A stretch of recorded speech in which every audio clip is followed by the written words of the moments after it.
Are they going to be able to save Charlie? And how did Xander have a more recent memory in his vision?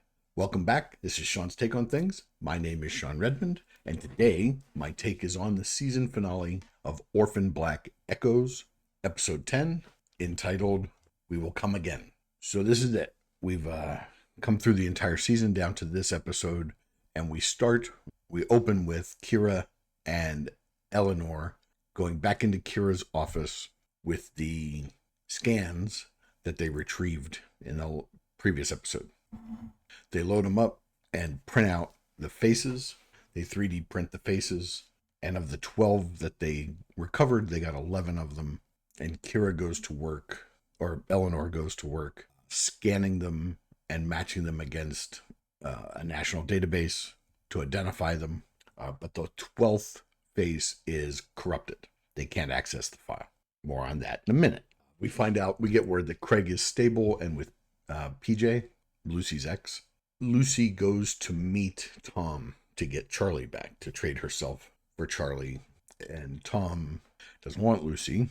He would like to put a bullet in Lucy's head, but he wants Lucy to bring him jewels in exchange for Charlie, because Daros wants jewels, not Lucy.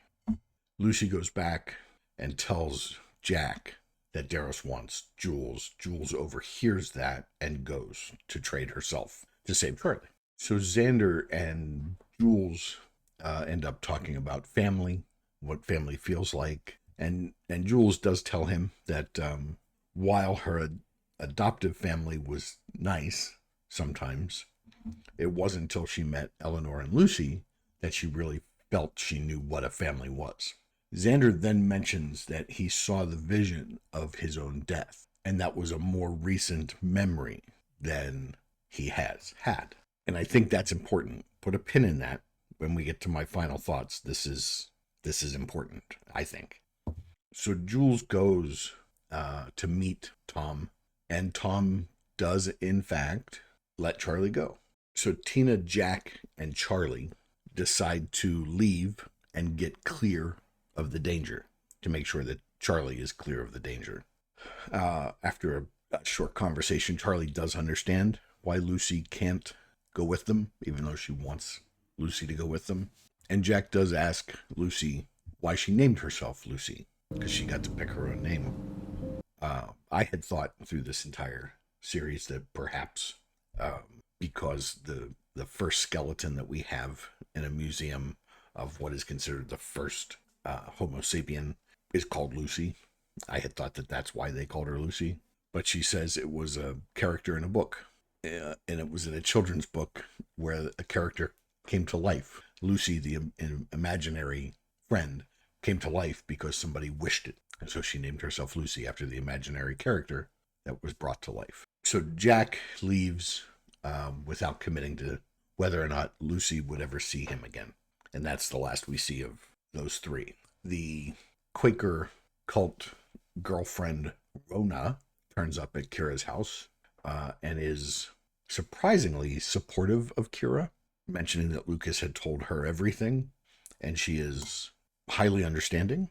And then it becomes clear. She has a scan of her father, who passed away when she was young, who died in a car crash, actually, and she wants Kira to print him out.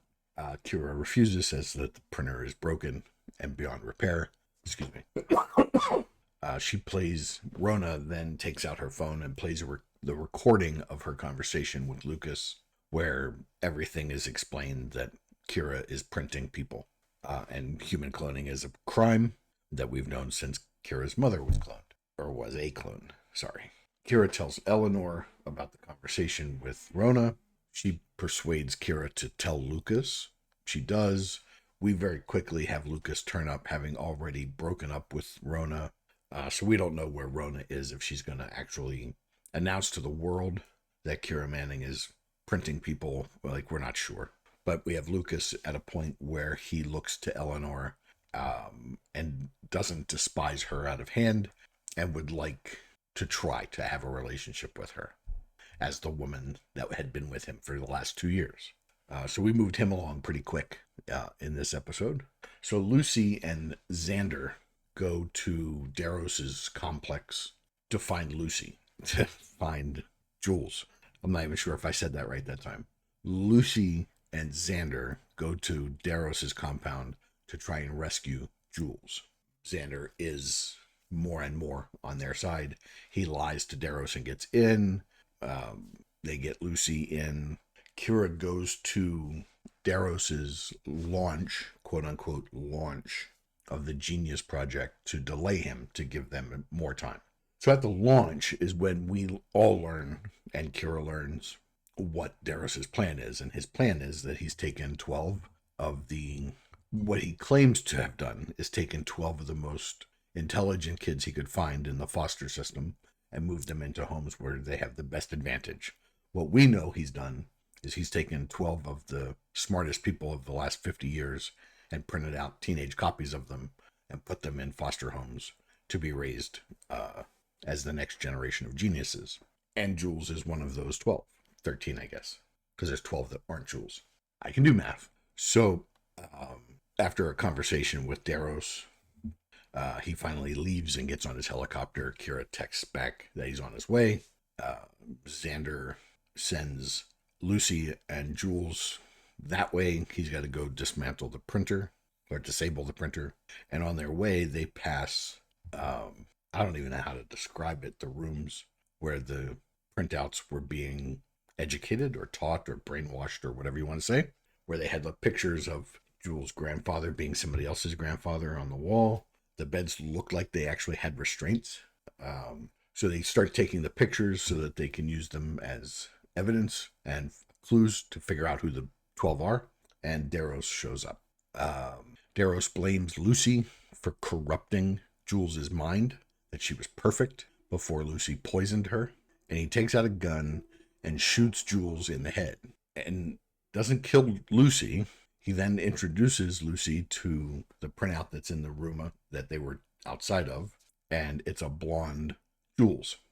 Now, in any other series, that would be the cliffhanger, end of season, wait for season 2.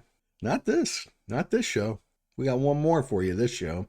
We go back to Kira's house, and Kira gets home and finds her wedding vows laying on the table, which is where the title of the episode comes from, We Will Come Again. Sees Eleanor sitting in the garden, starting a new project. Eleanor tells her, I'm going to start something new. Oh, you mean with me? And Eleanor says, I got an ID. The 12th printout is you. And that's where we end the season. So, now, the 12th printout is Kira Manning. Kira Manning being the daughter of a clone. So now we have a printout of a girl who's the daughter of a clone.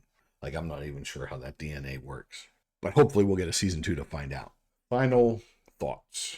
So we had Xander wonder out loud how he could have a memory that was more recent than his printout age.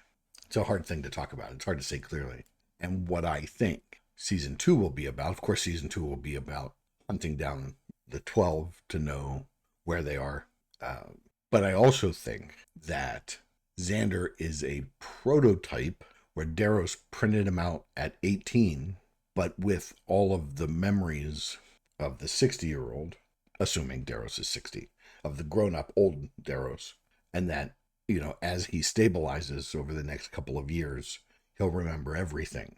So that at 20 years old, Xander will have all of the memories and experience as the old version of Darros, and he'll continue his work. Sorry. And in this way, Darros will become immortal, where he'll have all his knowledge and he'll be 20 years old again. That's what I think. What do you think? That's where I think we're going in season 2. I just did a search to try and find any information on the season 2, and there just isn't any. There's a couple of Reddit threads where people are hoping, and that, since this released in Australia in 2023, and here we are, entering the fourth quarter of 2024 with no word, that it doesn't look good. I think it does look good in that they haven't said they're not going to do it yet, and it just finished airing in the U.S. And based on the viewership in the U.S. and around the world, that they'll go ahead and greenlight a second season. And what I would hope is that the second season will go more like other shows, and that they'll release it worldwide at the same time, so that we're all watching it in the same real time.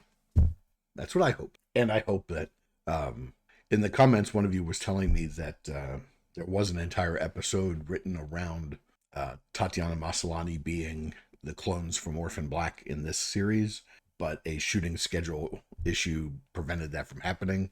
Tatiana was shooting a show that ended up never making it to air, so maybe we'll be able to work that out and bring her back as at least Sarah Manning, if not several of the clones, several of the sestras, as it were. So all in all, I think this was a good final episode. You know, we did jump a bunch, like we did handle Lucas very quickly. There were a couple of things that we hurried on to get done in this one more episode. But I think for the most part, it was a good run. It was a good 10-episode season. It was interesting. You know, it started off slow and then accelerated through like right when it had to. The shooting of Jules in the head was surprising, but of course, in a show where you can just print out anybody you need, you can always bring the actress back again. She's already back as a blonde. She may even be in another home somewhere else as another printout. So I didn't get what I thought we would get in that one of the people we were talking to was a printout and didn't know it, because I don't think Kira is a printout and doesn't know it. I think there's an 18-year-old Kira out there for the 18-year-old Jules, to put that bluntly. So what did you think? Your final thoughts on this show? If anybody hears of renewal, please let me know. I'm not sure what's coming up next, but keep your eyes on this. We're getting close to having enough subscribers to have the community on YouTube, which will be great. Maybe introduce some products or things like that. So tell your friends, share this around, like and subscribe, and share, comment. That all helps push this content to a bigger audience. And I appreciate you being here. I really, really do. I hope you'll stick around for other shows and maybe season 2 of this. But for now, this is Sean's Take. I'm Sean Redmond. I'll see you next time.